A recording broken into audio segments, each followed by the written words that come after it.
Voilà, donc j'ai démarré. Donc on va continuer le cours.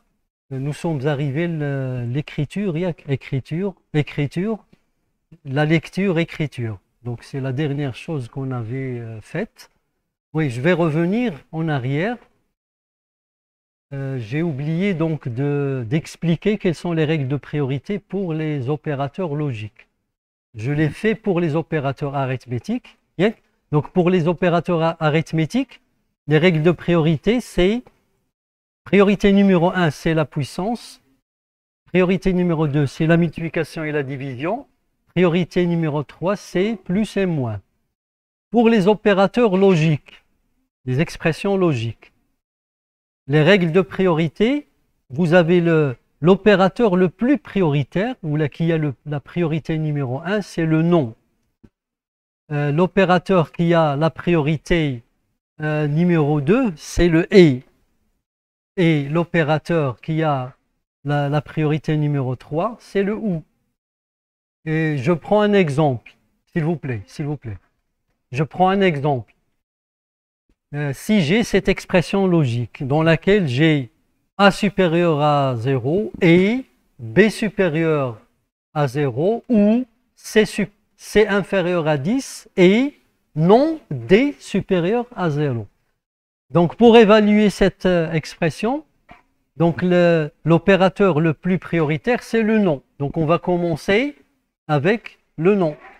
Donc, s'il vous plaît. On va commencer par le non.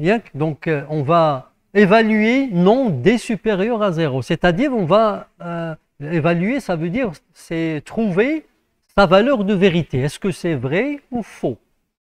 Donc, première chose, c'est l'évaluation de non d. Deuxième chose, on va commencer par le et. Donc, il y a deux et dans la même expression. On va commencer avec celui à gauche. Donc, on va évaluer a supérieur à 0 et b supérieur à 0. Ça veut dire, on va chercher ce que a supérieur à 0 est vrai ou faux. Donc, il s'agit de trouver la valeur de vérité. La même chose ici. Et ensuite, faire le et. Donc, on va commencer par ça. Allez, je mets les parenthèses.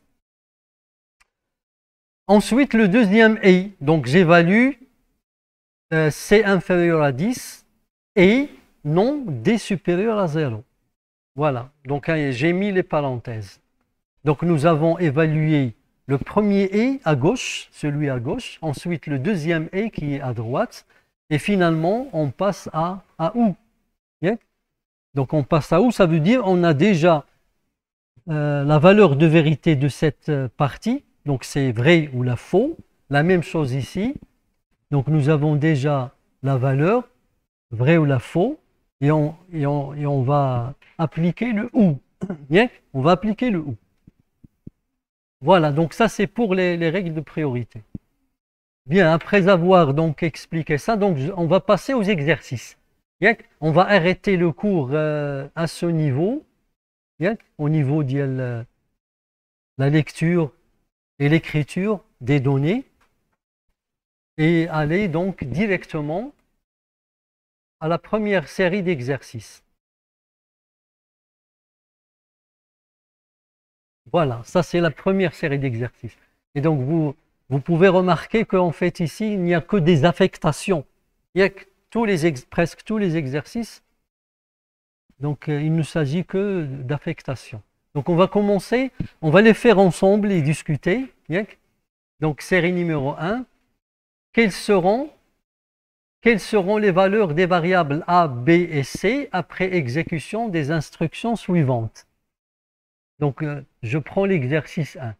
Donc, nous avons les variables A et B sont des entiers.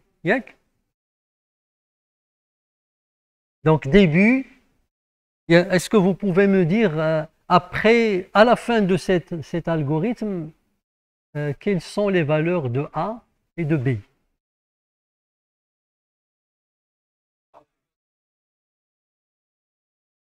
A égale 3, oui. et B égale 4. Voilà. Antouma. L'exécution se fait en séquence, en commençant par la première ligne.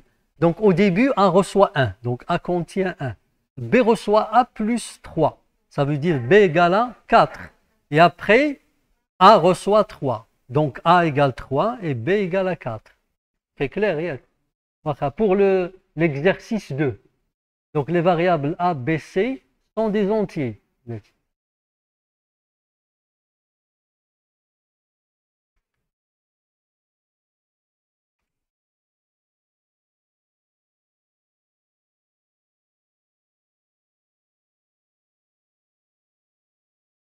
Bien, donc ce sont des entiers. Donc quelles seront les valeurs à la fin de l'exécution de cet algorithme?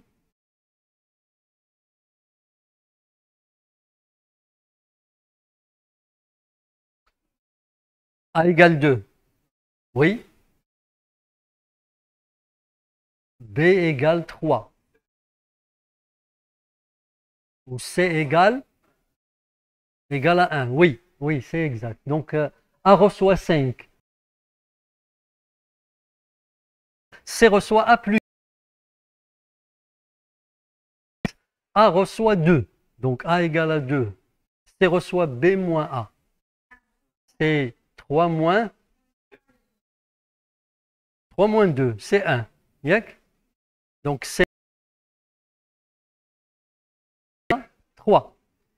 Yak? C'est ça, voilà. Exercice 3. Variables A et B sont des entiers.